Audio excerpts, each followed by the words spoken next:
Seguindo a exposição do texto em Levítico, abra sua Bíblia no segundo capítulo. Livro de Levítico, segundo capítulo. Eu mesmo lerei todo o texto, os irmãos acompanhem a leitura.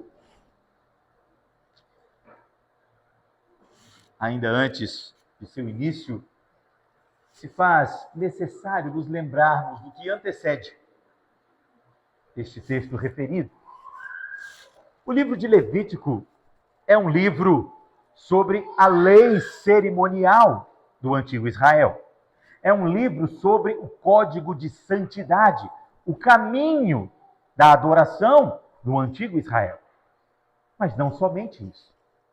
O livro de Levítico propõe, como vimos no primeiro capítulo já imediatamente, como deve ser o culto ao Senhor prestado. Vimos que no caso da oferta queimada, do holocausto, o novilho, o cordeiro, as aves, o animal morto que deveria ser sacrificado nas 3 instâncias que foi demonstrado, não era algo realizado pelo sacerdote enquanto o adorador apenas assistia, enquanto o filho da aliança assistia. Trata-se de um culto prestado. E o sacrifício e o holocausto tomava parte também o adorador. Afinal, como nós, ele prestava serviço, prestava tributo. Não há nada passivo na adoração ao Senhor. É claro que somos imbuídos, enchidos e direcionados e dirigidos pelo Santo Espírito de Deus. Mas estamos falando de nossa efetiva participação como resposta à ação soberana de Deus em nossa vida. Vimos que este que levava o animal, o preparava, o guardava, o animal sem defeito, aquilo que lhe era de maior valor, o primor do seu gado, trazia o animal, colocava a mão sobre sua cabeça, o imolava. Era o próprio adorador que imolava o animal. E veja, meu irmão, apenas pense um pouco na intensidade dessa participação. Eu não sei se você já teve a oportunidade, a dura oportunidade, talvez no interior, na roça, já tenha tido a oportunidade de preparar um animal, abater um animal, para poder prepará-lo, para poder comê-lo. Matar um porco, por exemplo, não é nada fácil. Seus gritos intensos, especialmente se errar o alvo, se não aplicar o devido procedimento, não é nada fácil. Agora imagine, durante o procedimento da adoração, imolar o animal. Depois de imolado, tirado o seu sangue, colocado na bacia, como aprendemos no primeiro capítulo, enquanto o sacerdote vai aspergir este sangue sobre o altar, o adorador se retira e começa a partir o animal nos pedaços que serão sacrificados. Pense na intensidade dessa participação. Não é nada frívolo, não é nada puramente emocional. É algo intencional, racional, lógico, e é claro que envolve todo o sentimento, que envolve todo o corpo, toda a alma, todo o coração, toda a mente. A participação é absolutamente integral no serviço de culto. Por isso não há passividade no culto prestado, há envolvimento. Por isso você, meu irmão, está aqui hoje para envolver-se no serviço que está prestando, para entender, para discernir o que ele significa e promover adequadamente o culto que intenciona realizar na presença do Senhor. E este Espírito que inaugura o segundo capítulo, tenha isso em mente ao entrarmos no segundo capítulo do texto, que assim o diz. Quando alguma pessoa fizer oferta de manjares ao Senhor, a sua oferta será de flor de farinha. Nela deitará azeite e sobre ela porá incenso.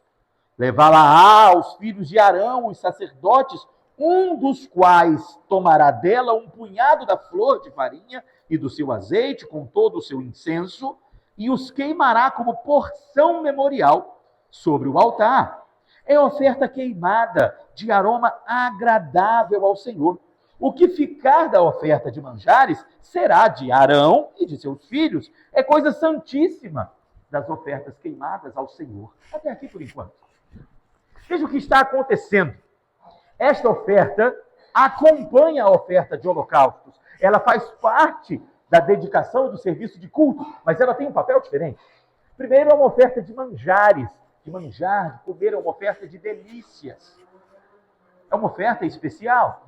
E aqui ela já vem dizendo da primícia da colheita.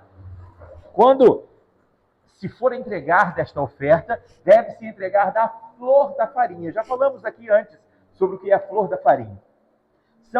Quando os grãos moídos, né, do trigo para fazer a farinha, quando enchida uma saca dessa primeira leva, dessa primeira moída, se um indivíduo enfiar a sua mão dentro do saco, dentro do feixe, com os grãos, e retirar a sua mão e ela estiver limpa, essa é a flor da farinha, o melhor dos grãos, a primeira leva.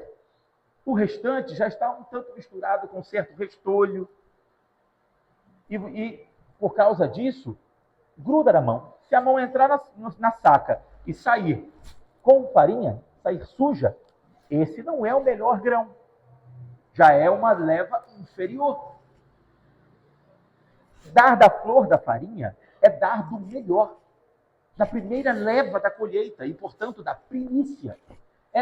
Essa oferta segue o serviço de culto padrão, mas há um serviço, por exemplo, na época das colheitas, na festa das colheitas, é vital promover o cerimonial desta oferta. E veja, ela também acompanha, além da flor da farinha, azeite. Meu irmão, tudo no mundo antigo, não apenas em Israel, mas tudo no mundo antigo, no Oriente Antigo, contava com azeite. Há 7 palavras para azeite no texto hebraico e na cultura judaica. E, além disso, cada palavra está ligada a um padrão, a um tipo, a uma especialidade do azeite. O azeite, vou chamar aqui de tipo 1, né, aquele que é o melhor, que é utilizado para unção, por exemplo, dos sacerdotes, é aquele óleo puríssimo, finíssimo, um óleo litúrgico. Por quê? Por ser melhor do azeite. Na primeira espremida dos grãos de azeite da oliveira, né, no moinho, esse primeiro líquido que sai, essa primeira leva do azeite, é o azeite mais especial. Ele é voltado para a liturgia religiosa.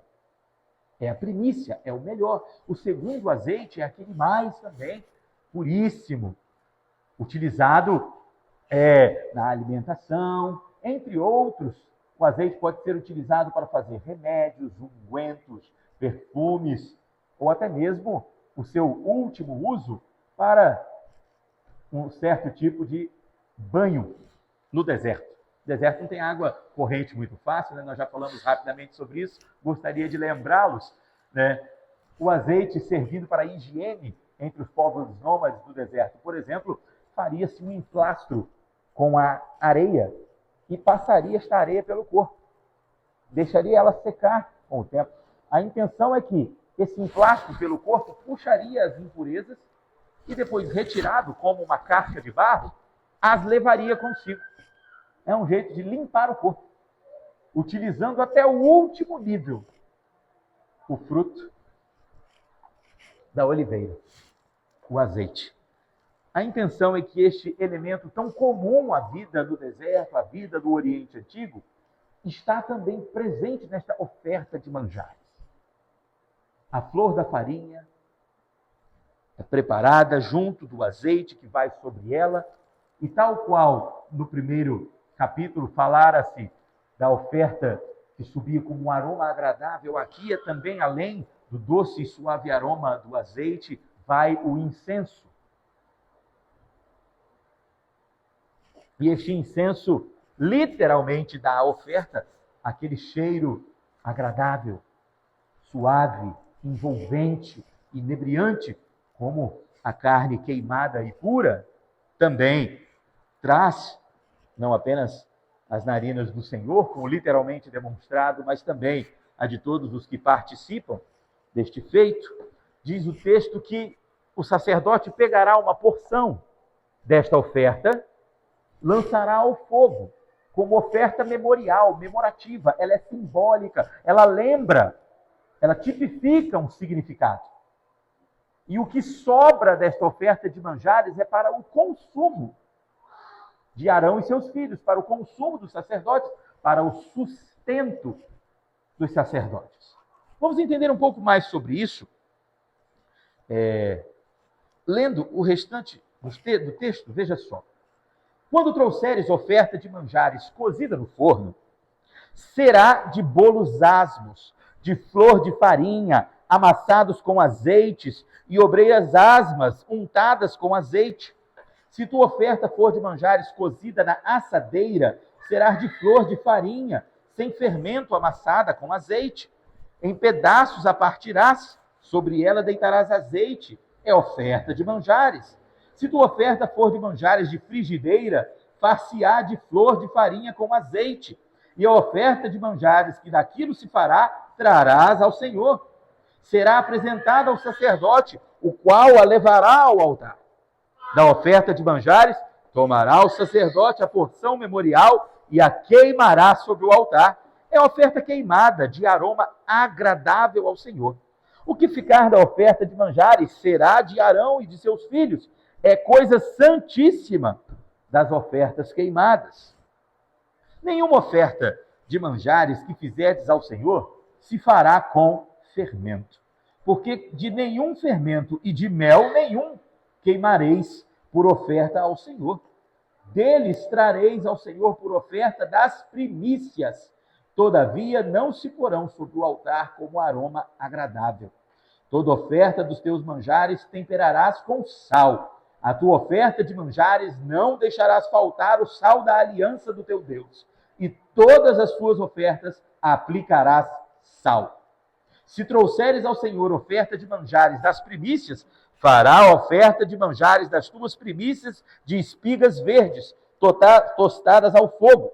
Isso é, os grãos esmagados de espigas verdes. Deitarás azeite sobre ela e por cima lhe porás incenso. É oferta de manjares. Assim o sacerdote queimará a porção memorial dos grãos de espigas esmagados e do azeite, com todo o incenso. É oferta queimada ao Senhor. Vamos entender aqui, irmãos, alguns aspectos do texto.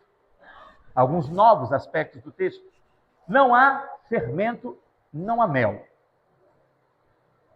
O Senhor prometeu a esta nação que lhes daria uma terra que manasse, que produzisse em abundância leite e mel. Por que não oferecer do mel ao Senhor? Primeiro, o texto disse que sim, há uma ocasião para oferecer do fermento e do mel. Há uma ocasião na festa das primícias. O texto ainda vai trabalhar um tanto sobre isso. Nós estamos falando de ofertas de manjares memorativas regulares. Há um padrão estabelecido aqui.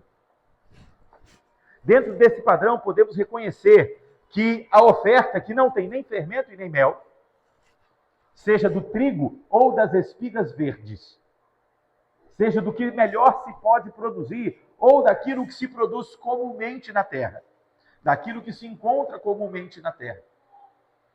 Seja daqueles que possuem, por exemplo, mais recursos, seja daqueles que possuem menos recursos, tudo na oferta de manjares está ao alcance de todos.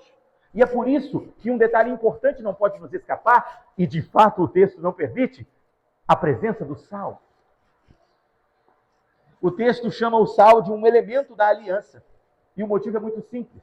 O sal é o elemento mais comum no deserto. Qualquer um pode encontrá-lo. Clareiras e saibreiras estão à disposição ao largo de todo Canaã. É um elemento unificador. É um elemento que como todos podem oferecer, não existe aqui diferença entre o rico e o pobre.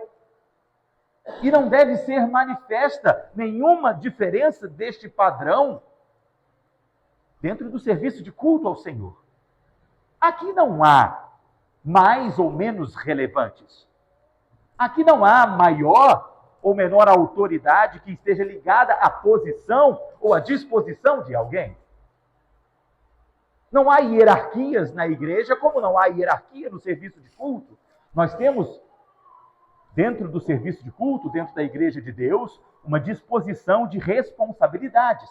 Há aqueles que guardam maior ou menor responsabilidade. O ministro da palavra de Deus é responsável pelo ensino, pela instrução na justiça através da palavra. Ele se afadiga nesta função, vive para esta função, em uma responsabilidade distinta, mas não numa condição, autonomia ou hierárquica diferente. Não há diferença entre nenhum, a não ser o cabeça da igreja, que é Cristo. Entre estes que prestam homenagem, ofertas de manjares, não há diferença também. Não há presença de fermento para que as ofertas sejam melhor feitas. Por exemplo, o texto disse, ofertas asmas, é a palavra para sem uso do fermento. É quase que estes pães feitos sem fermento, tostados ou assados, veja que há 3 níveis, né? Queimados direto, assados, né? Cozidos, ou assados quase que fritos em frigideira. A palavra literal não é frigideira, né, meu irmão? Estamos aqui compondo em contexto uma tradução adaptável, mas para que você entenda, a oferta ela constantemente é queimada, ela constantemente é untada em azeite, sempre da flor da farinha, sempre do melhor do que se tem, somado ao uso do azeite, que é o melhor do que se tem, e veja, inclusive hoje, ter azeite já é muita coisa, né? E é quase como se fosse um biscoito grande.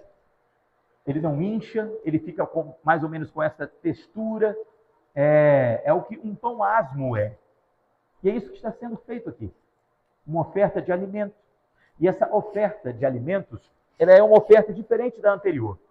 Nós vemos pelo concílio do texto, dos conceitos do texto, que ela não tem nada a ver com a expiação do holocausto.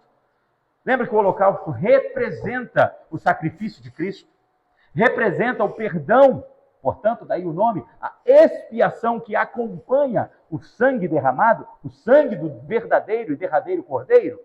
Bom, não há expiação na oferta de manjares. Aqui a oferta de manjares é uma oferta de gratidão. Lemos, inclusive, hoje o texto em Deuteronômio, entre outros, que já nos indicam a disposição de gratidão que está inerente a esta oferta e também na condução do serviço de culto. O adorador, como se colocava de maneira tão intensa presente no sacrifício animal do holocausto, também se coloca eficientemente presente nesta oferta de gratidão. Nesta oferta que também é do seu melhor, também é do melhor do seu trabalho, daquilo que ele produziu. Veja que o espírito dessa oferta de gratidão começa muito antes da ocasião de ofertá-la. É como se o espírito do culto começasse muito antes de estarmos na casa de Deus, na presença do Senhor. Começasse do seu lar. Em plantar. Olha o tempo. Colher. Separar o melhor. Reter o melhor.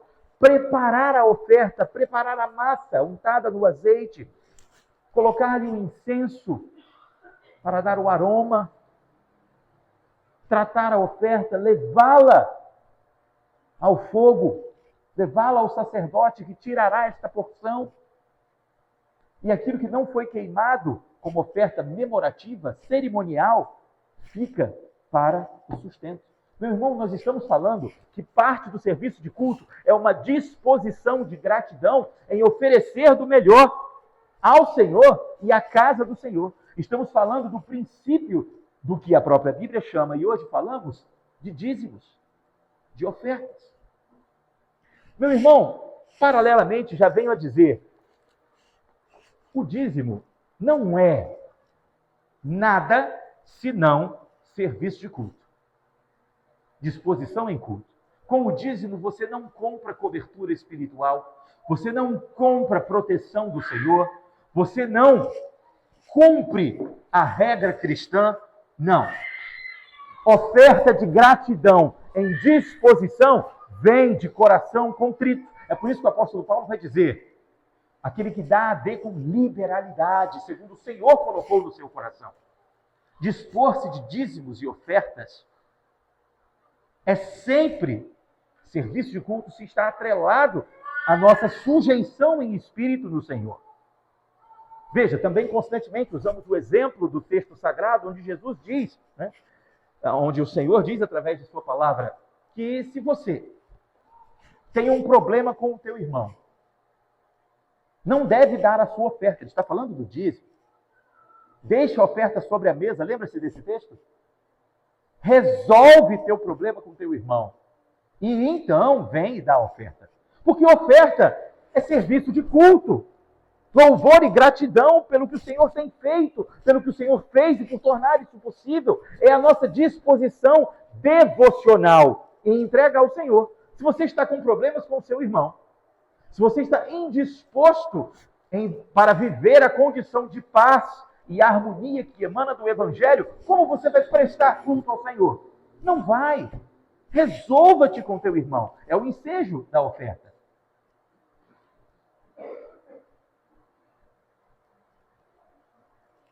Não tem esse negócio, meu irmão, de tipo, eu não fui na igreja esses 3 meses, mas eu dei o meu dízimo, está tudo certo. Não tem nada certo. Como você vai servir o Senhor em culto sem estar na presença do Senhor no culto? Não deu o dízimo. Não se engane. Não colaborou em nada para a sua edificação ou para o louvor em gratidão ao nosso Senhor.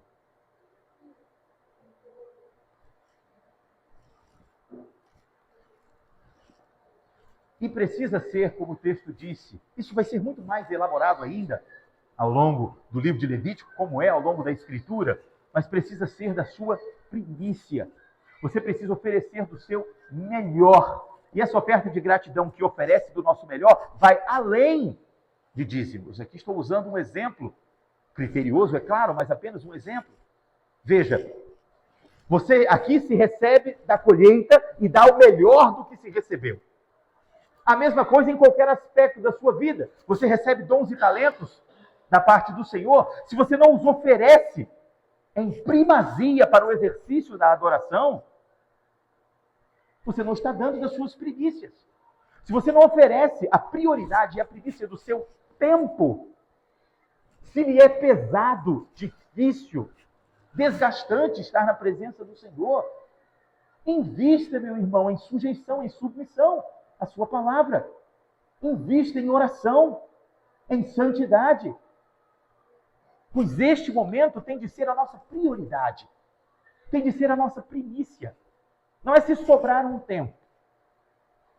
Esta é a grande prioridade do Filho da Aliança. Esta é a grande demonstração da nossa disposição em adoração e gratidão ao Senhor. Por isso, as palavras manjar, a comida, o alimento de excelência, primícia, aquilo que é melhor, aquilo que vem primeiro, estão sempre ligados a textos como esses. E como diz também a palavra, o obreiro, aquele que trabalha, é digno do seu salário. Quando juntamos esta premissa com a intenção dos dízimos e ofertas, meu irmão, faz-se necessário marcarmos aqui uma dinâmica diferença. Com dízimos e ofertas, em primeiro lugar, servimos a Deus com serviço de culto. Em segundo lugar, trazemos sustento à casa do Senhor, a esses que a administram, a esses que são alcançados por essa administração. Vimos que os filhos da aliança, vimos que o povo da aliança tem por propósito, inclusive neste livro veremos, atender com hospitalidade, com recursos, o órfão, a viúva, o estrangeiro. A igreja precisa de recursos, por exemplo, para estender estes braços. Dízimos e ofertas são, pela Escritura, recurso para o sustento da casa do Senhor, sustento da casa do Senhor e disposição de adoração e gratidão entre estes que trazem tais ofertas. Dízimos e ofertas não existem para enriquecer ministros.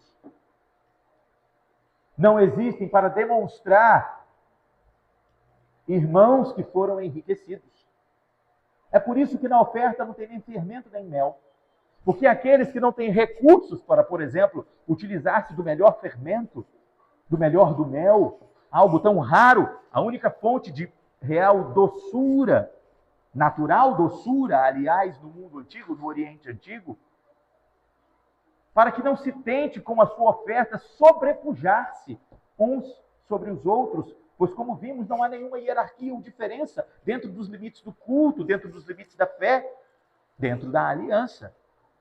Na oferta das primícias, uma oferta livre e pacífica, onde cada um dá o que quer, segundo o melhor que pode fazer, diz o texto, lá coloque o teu mel.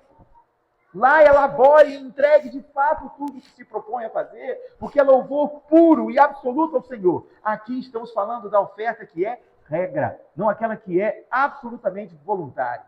Toda ela é voluntária. Quando eu digo regra, você me entenda, regra cerimonial, aquilo que está presente dentro do culto. Efetiva adoração pelo perdão recebido, pelo livramento recebido, efetiva adoração em gratidão pela ação de Deus, pela perene condução de Deus em nossa vida, princípios presentes no culto, princípios presentes no serviço de culto. Isso estamos chamando de regra, princípios que regulam o culto, que regulam a nossa adoração. E aqui conceitos que já começam a aparecer como o sustento da casa do Senhor. É dessas ofertas de manjares, dessas ofertas que os filhos de Arão, que os sacerdotes serão sustentados. Eles vivem para o ofício sacerdotal. Eles não plantam, eles não colhem, eles não compram, eles não vendem.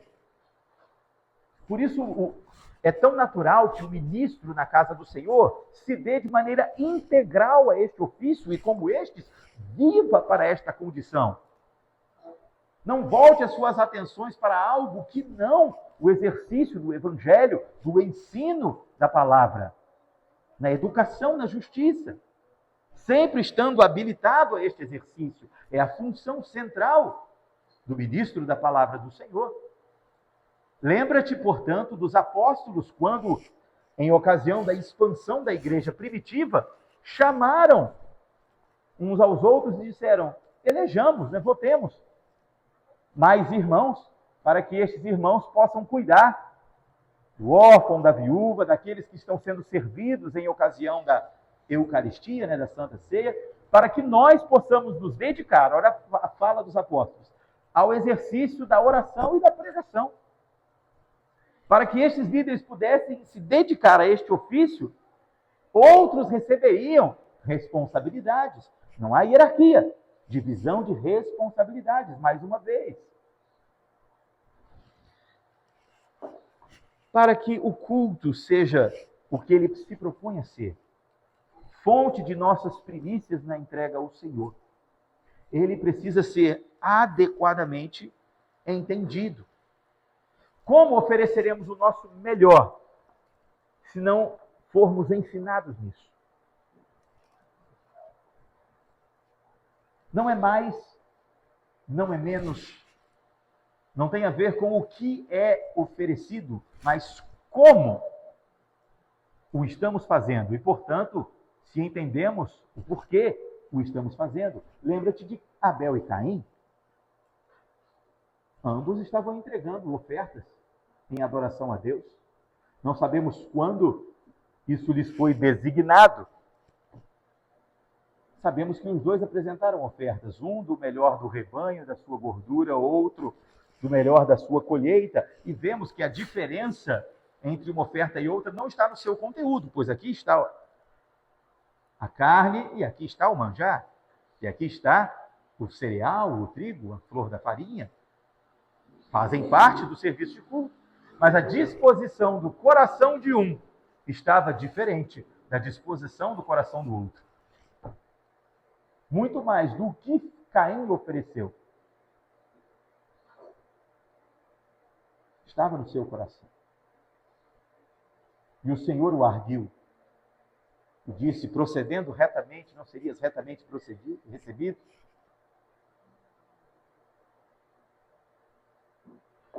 Porque, irmãos, mesmo vivendo entre as fileiras da fé, estamos sujeitos ao ímpeto e à soberba da vida. Estamos sujeitos a olhar para nós mesmos e, como diz o apóstolo Paulo, nos ensinando a não fazer, pensarmos mais de nós do que convém. Queremos instituir a tal hierarquia. Queremos demonstrar que damos a melhor oferta, entregamos o melhor serviço, fazemos da melhor maneira, queremos receber os louros do serviço que prestamos, em lugar de entender que, tendo recebido o que recebemos de Cristo, prestar o serviço com a mais absoluta humildade e humilhação. Porque isso não é culto.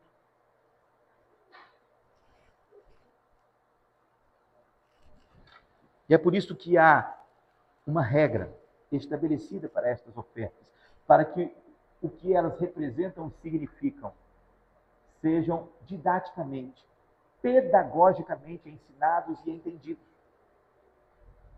para que você possa prestar o devido culto,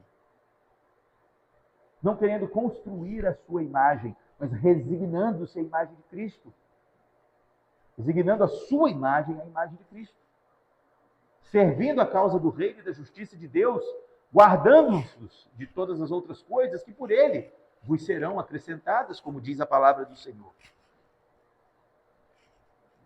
Segundo as ofertas de holocausto, era a adoração proposta na expiação confiada em Cristo.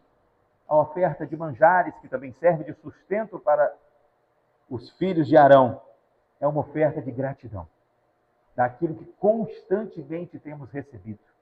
E de fato, meu irmão, é isso que também é o dízimo e a oferta. Reconhecermos que o que temos do Senhor recebemos, como diz Davi, das tuas mãos tu damos. O que o Senhor nos trouxe, ao Senhor entregamos.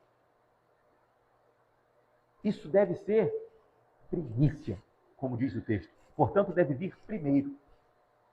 Se você entendeu o que é dízimo, meu irmão, se você entendeu o que é esta oferta, tal qual da colheita, ou do melhor do rebanho, aquele novilho sem defeito de um ano, se no seu coração, em disposição de culto e gratidão, está ofertar ao Senhor, que seja do seu melhor, que seja o que vem primeiro. Não o que sobrou no final das coisas, vamos ver o que vai rolar, vamos pagar tudo que eu tenho que pagar, isso não é disposição de gratidão, então nem faça. Já disse, dízimo não guarda categoria para ninguém. Dízimo não é requerimento para a salvação. Os requerimentos para a salvação foram cumpridos por Cristo e absolutamente em Cristo. E o serviço de culto não está ligado à nossa disposição ou indisposição. Seja na edificação, seja no pecado. O que eu quero dizer? Cristo prestou o culto. Cristo fez o holocausto, afinal cumpriu a Páscoa. Depois, sendo ele mesmo o Cordeiro Pascal, até esta ocasião, Cristo celebrou todos os rituais prescritos neste mesmo livro. Cristo cumpriu cabalmente o que cabia a qualquer cidadão no reino de Judá. Toda a lei cerimonial. Cristo presta culto, não para buscar resgate, afinal é ele o resgatador, mas ele presta culto a Deus o Pai, por ser ele o Criador, por ser o que devemos fazer pela natureza de Deus, não pela nossa. Apesar da nossa, em Cristo, podemos fazê-lo. Este é o grande chamado da expiação que aqui fora tipificada e cumprida absolutamente em Jesus. Nosso pecado foi expiado. E isso nos qualifica a uma disposição de vida diferente. Há uma vida que enxerga a mão presente de Deus em tudo. Há uma vida que entende que o emprego que tem, que a saúde que tem, que a família que tem, que o fôlego que tem, que os dons que recebeu, todos existem e coabitam para um único, prioritário e absoluto propósito: a glória do Senhor. E esta graça que recebemos, esta honra que dele recebemos, a ele entregamos em oferta de gratidão. Muito mais do que financeira, de disposição de serviço, em efetiva participação no serviço de culto. Preciso repetir tantas vezes o termo serviço, preciso repetir tantas vezes o termo sacrifício, preciso repetir tantas vezes o termo dedicação, porque este é o princípio presente em todos os termos dos capítulos que lemos até agora, do que é o culto diante do Senhor. Porque se não entendemos essas premissas, não podemos prestar este culto. Por fim, meus amados, diz o texto que essa oferta queimada é santíssima. É santa, santa, santa na presença do Senhor. A nossa disposição é uma resposta. Nós não vivemos o culto ou servimos ao Senhor em culto para propor alguma coisa, para alcançarmos salvação. Pelo contrário. Porque aprove a Deus o Pai em Cristo propor resgatar-nos.